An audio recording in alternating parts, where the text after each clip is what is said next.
Welcome to Sports Storm, episode 4. We are recording this on a beautiful, sunny Friday afternoon in the historic region of downtown Renfrew. Today we are joined by executive producer Bronson, NFL insider Neil, hockey analyst Dane, and global ambassador, researcher, and occasional guest, Jacob Manzel. Shout out to our podcast sponsor, Try Hard Apparel. Looking for logo design? Looking for a way to promote your business? Email tryhardapparel at live.ca. First ever contest with the podcast. We are giving away a free Try Hard t-shirt. First person to email Dane at noac.ca with the subject line Try Hard Apparel will win a free Try Hard Apparel t-shirt. You can't get any easier than that. There might be a skill testing question, but some basic math would probably do. So email Dane at noac.ca, noack.ca, and you win a free t-shirt from Try Hard Apparel. Now, it's been a while. We've been on hiatus for a little while, but we're Canadian. It's the Stanley Cup Finals. Rangers are down 0-1. What are your thoughts? Let's start with Bronze. Okay, my thoughts are LA played a great game. LA didn't play that great, but they pulled out the win against New York, and I think they're just going to beat up on New York throughout the whole series. Comments, Neil. It kind of worries me for New York. They had the advantage going in because LA had a long 7-game series against Chicago. So I feel like they had the edge in the first game because LA was tired, and LA still took the game, stole it from them in overtime, and it's just going to get worse for them from here. I would rather not talk about the Chicago game. Absolutely devastating for our draft. We had it within our fingertips, and I don't like to be a hockey guy. I'm actually upset we're leading this podcast off with hockey. That overtime goal just killed me. I've been grumpy all week. We had $1,000. Not that I approve of gambling whatsoever, I approve of gambling. but it was out there, and it just got taken away. Now, the only real person who can give real insight with hockey is Dane. What's your take? Well, I think New York had a great start. They were up 2-0 early in the game there, but I feel that since they haven't been in a cup final for a while, since like the 1990s, that they're lacking experience in a final series. So, and LA has been recent there, so I feel just getting deeper into the series when New York gets to their home ice, I feel that New York can be a very competitive team and could win the series with the goaltending of Henrik Lundqvist. Long live the king. You got to give some credit to St. Louis and Richards, who did win a cup with the Lightning. More so of who wins or loses, you got to think Bettman and the NHL are just ecstatic with the marketing of New York and LA playing in a series. I think it's great. I've been really impressed with the overall quality of the NHL playoffs this year. It's been quite entertaining. Do you see the series going longer than 4 or 5 games? No, I think it'll be over quick. I think. Pardon the pun. Yeah, it'll be over quick. But New York really is a devastating loss for New York because they need to come out with one win against LA in LA, and they gave it up. I can't say that. Yeah, they just screwed up real bad. I'm not giving up hope on New York. I still think they're a team of destiny. I like their roster. I like the demeanor that Vigneault brings. Calm, cool, collected. Basically everything that I'm not. I like what he brings to the table, and I just think they're a team of destiny, and I still think it's going to be a long series. They kind of have a rallying point now around St. Louis, especially after his mother's death. Even though it's really sad and everything, they just I think they find inspiration in him, how he came out one day after the death and played as well as he has in the series.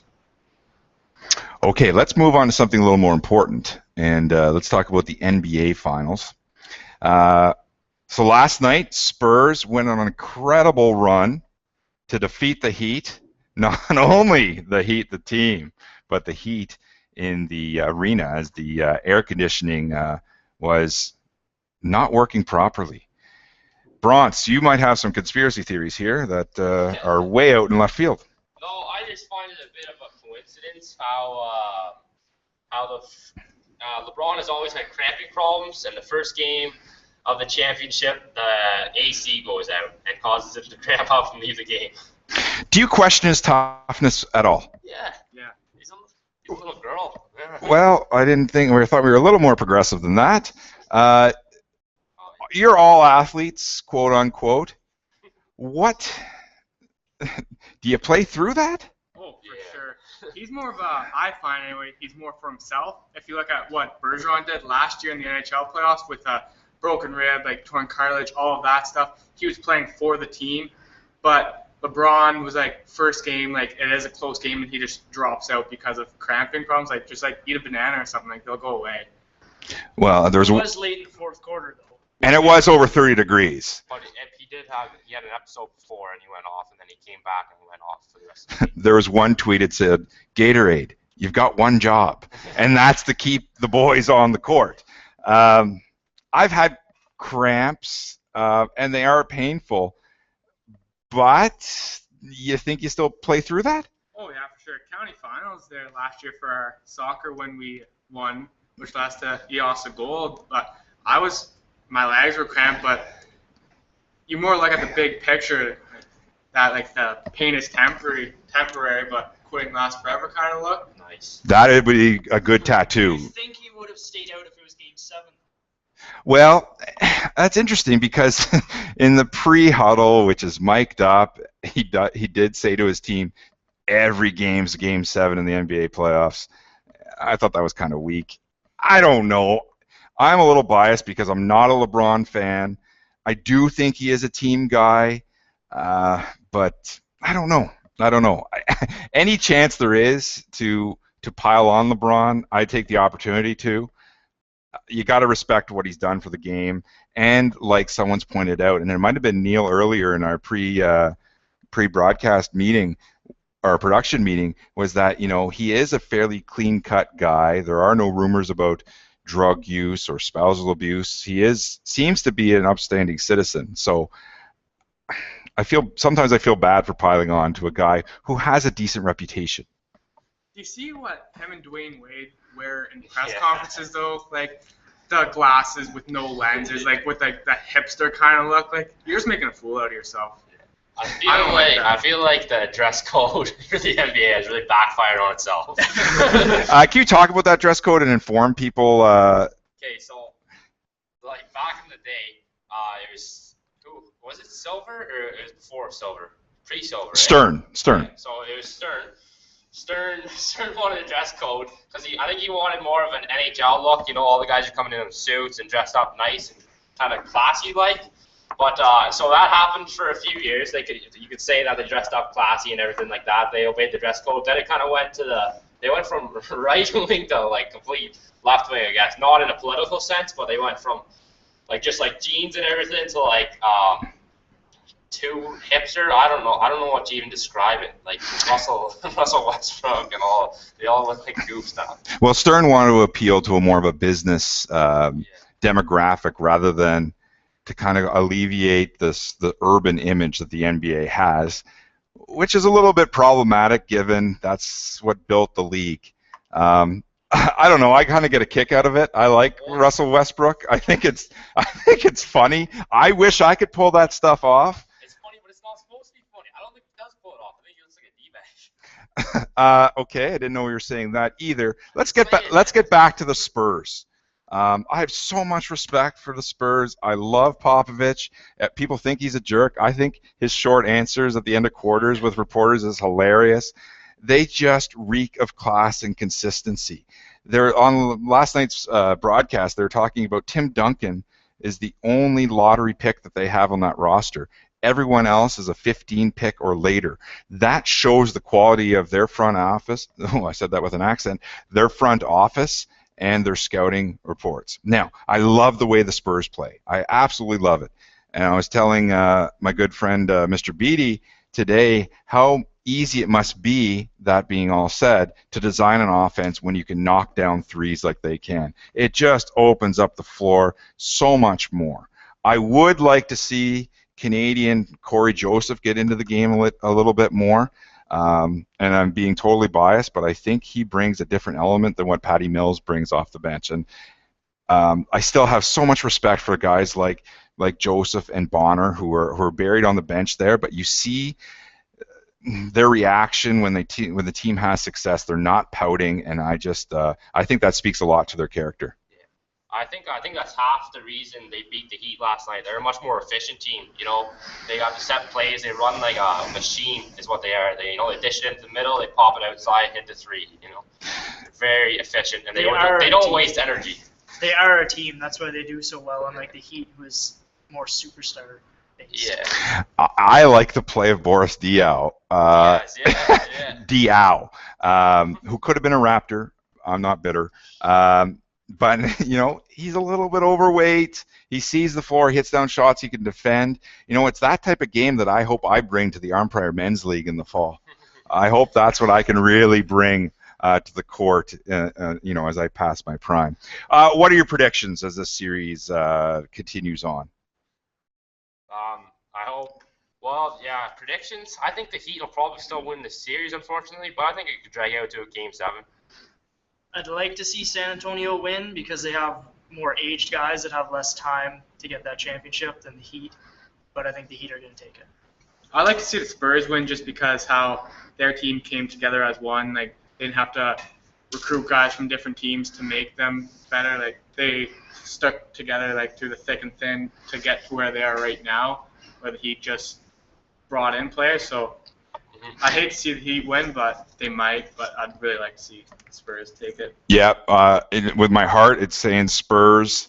77% of all teams that win Game 1 NBA Finals go on to win. So part of my brain is thinking maybe Spurs now. The difference this year, they have home court. Kawhi Leonard is more seasoned. Diago Splitter is more seasoned. Maybe LeBron. Maybe it was more than cramps. Maybe it was a quad issue. I don't know. Dwayne Wade's still playing really well, which really ticks me off. I do not like Chris Bosh, basically because he left the Raptors. He's hitting the three. That scares me. But this is the greatest time of year. From when NBA playoffs and NHL playoffs start in April to some great horse racing even coming up this weekend with California Chrome, shout out. And it transitions nicely. I didn't want to talk about this for a while because I didn't want to jinx it. But the Blue Jays, they are atop of the American League East. No one expected it. And part of me doesn't want to watch too much or pay too much attention because it's been over 20 years of pain. What do you attribute the success? Why are they being successful? Just the one thing that I think their bullpen has always been a bit scary and not consistent, but they've been playing well over this last streak. That's what I think. Well, it's ironic because that's what kept them in around 500 last year was their bullpen, but that was their Achilles heel, if they will, early on. They've won, 19 of 23 games, I believe, which is a crazy, crazy run. It's just sweeping the Tigers. Can they sustain this? I think they can. I just hope they don't pull like a Toronto Maple Leafs kind of move because normally early on in their season they're always right up the top. Like Toronto this season even, they were first in the East for a while. They were at 5-6-0 at the start of the season. Yeah. So I just hope the Blue Jays can hold on to theirs. Well, Dane putting salt in the wound of Leaf fans. Epic collapse, really 2 years in a row. Yeah. One more smaller collapse, microcosm, if you will, and this one a larger collapse. Now, some may say that the Jays are slump-proof offensively because they hit for power, but they can also generate runs with speed. I do like Ghosts. I like Reyes, a healthy Reyes. I've always been, you wouldn't think that I would be a speed guy knowing my size. You would think I'd want to be power game, but no, I'm a National League guy. I like moving runners over. I like manufacturing runs. So when they're struggling, they could manufacture runs. Now, Rasmus will be coming back, so that might create a bit of a logjam in the outfield with Ghosts and Rasmus. Do you think there's a need to move one of these pieces to get stronger pitching? Not right now, but maybe if they fell back into a slump, I don't think they should really touch anything right now. Or maybe we'll see how the season goes. I don't know. I think it's too early right now to say. PTI yesterday on ESPN was talking about the Dodgers with a lack of team chemistry. I think team chemistry is really apparent with the Blue Jays this year. The way they celebrate home runs, their produced handshakes, their practiced orchestrated handshakes. I like that. I like the emotion that they show with home runs. I don't know if some of these guys can keep up their pace. Can Francisco keep up this pace? Mr. Edwards talks about the pitchers are starting to figure out Francisco and are able to pitch around him. That could cause an issue, and that could cause an issue then. If he slumps, that might move Lowry back to third base. He's been outstanding in the outfield this year, still hitting below average. So I wonder what kind of sustainability that will have. I would still like to see another starter come in. And Coach Lavely from Armprior suggests that Jeff, I'm going to say this wrong, Samardzija with the Cubs, he was just awarded an arbitration case of over $5 million. So they think he's on the trade block, and that might solidify that lineup going forward.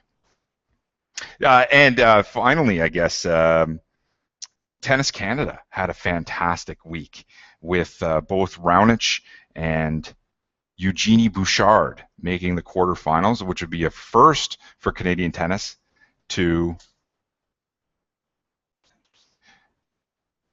Eugenie Bouchard made the semis, as Jacob has corrected me. What are your reaction to this? I know you're not hardcore tennis fans, but what I like about Canada is that when a Canadian has success, no matter the sport, we really rally around it. Yeah, that's exactly it. Not a big tennis fan, but I love it when Canadian guys do well. Yeah, like they're helping put Canadian tennis on the map, really, so that can't be a bad thing. Did you happen to see the exchange between Bouchard and her coach the day before? And they really got after each other verbally. As an athlete, Neil, what is your take on that? Some coaching styles are more aggressive than others, but when you watch that video, it's not so much as a coach being aggressive to push the athlete. It's more a scuffle, a disagreement between the athlete and the coach. So I don't think that's productive at all. Like I don't think that can help anyone. But then you'll see Tom Brady and their offensive coordinator just go at it during games like multiple times, and then they're fine afterwards, and they still keep on playing together and producing touchdowns. But if you watch the tape, it's her saying, like, and I quote, "Do I not have an opinion in this?" And he says no. So that's not productive at all. Yeah. My question is, why were the cameras there for practice? I think they always have cameras rolling, maybe. Okay. And there won't be much going on, right? If they send a Canadian crew over, was it Canadian? True. I don't know. Following Bouchard.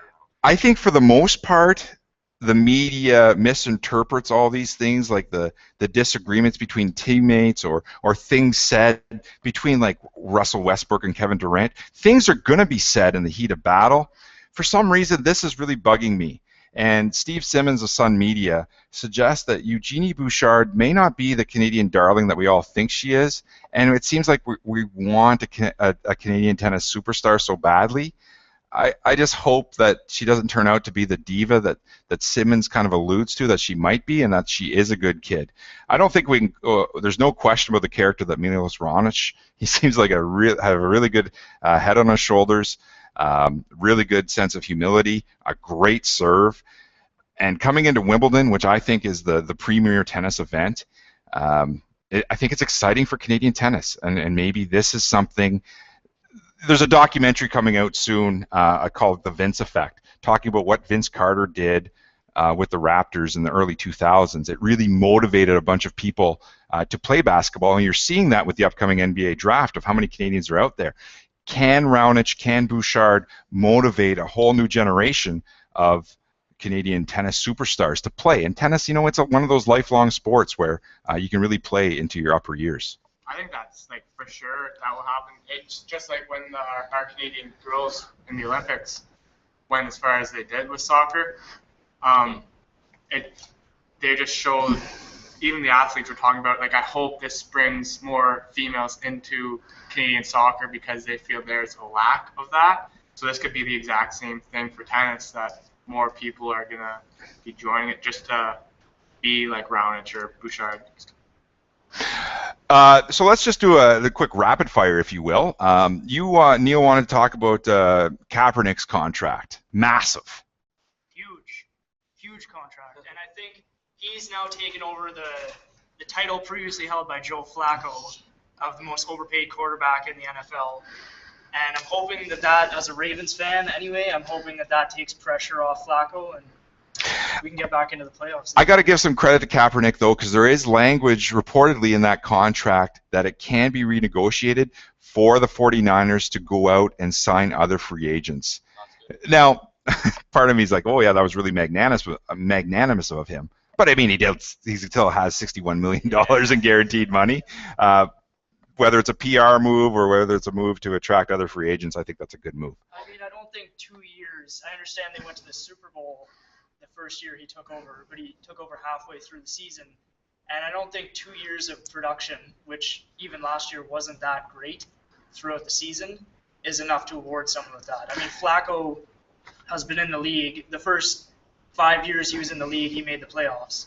And then the reason he got such a big contract is because into his last year on his contract, his rookie contract anyway, he was Super Bowl MVP, threw 13 touchdowns, no interceptions in the playoffs. We always seem to come back to Ravens here, which is unbelievable. But you're right. I mean, the Ravens were in a tough spot. They essentially had to give him that money.